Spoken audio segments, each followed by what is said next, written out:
20 साल की सुहाना ब्याह कर अपने ससुराल आई।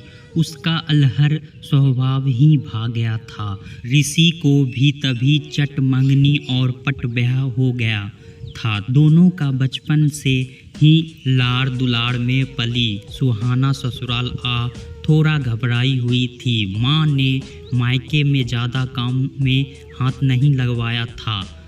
कभी जो कभी कह भी देती कुछ काम तो सुहाना के पापा टोक देते, ससुराल जाकर तो करेगी ही, यहाँ तो शांति से रहने दो।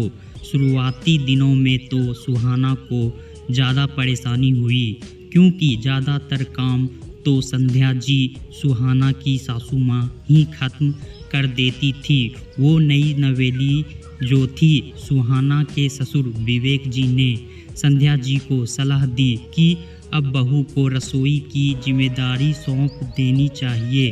विवेक जी की सलाह पर संध्या जी ने सुहाना को अपने पास बुलाया। कल तुम्हारी पहली रसोई की रस्म रखी है बेटा, तो तुम जल्दी सुबह उठकर तैयार हो जाना और रसोई में आ जाना। अपनी अलमारी का कुछ सामान ठीक करती हुई संध्या जी बोली।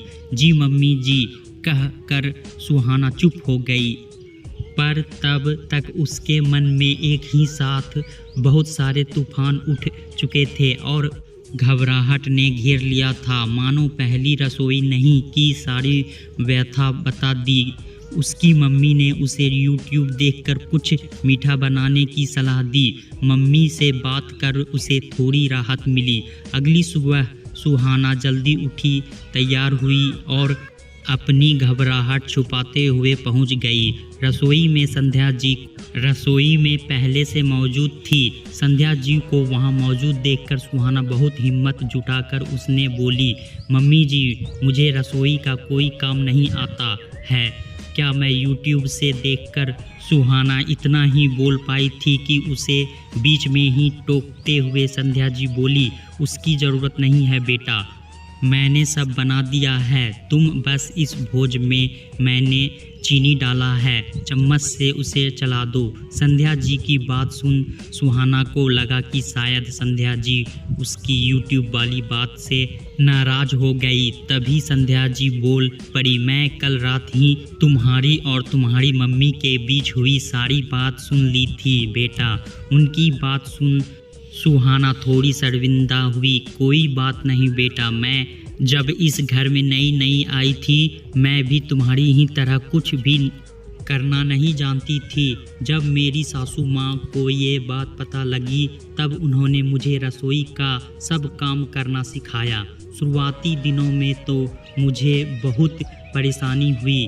मैं उनकी बस ऊपरी कामों में ही मदद करती थी, क्योंकि वो सारा काम अकेले करके परेशान हो जाती थी। तो बस तुम भी अब मेरी सिर्फ ऊपरी कामों में मदद कर देना और आगे से इतनी छोटी छोटी बातों के लिए अपनी मम्मी को आधी रात में परेशान मत करना। सुहाना संध्या जी बातें सुनकर बहुत ही भावुक हो गई और उनके गले से जा लगी। तभी संध्या जी थोड़े नाटकीय अंदाज में बोल पड़ी, सुबह से इतना सारा काम करके मैं तो थक गई भाई साहब। और उनकी बात सुन दोनों सास बहू खिलखिला पड़ी। दोस्तों वीडियो अच्छा लगा हो तो हमें कमेंट बॉक्स में ज़रूर बताएं और चैनल को लाइक सब्सक्राइब करना ना भूलें। धन्यवाद।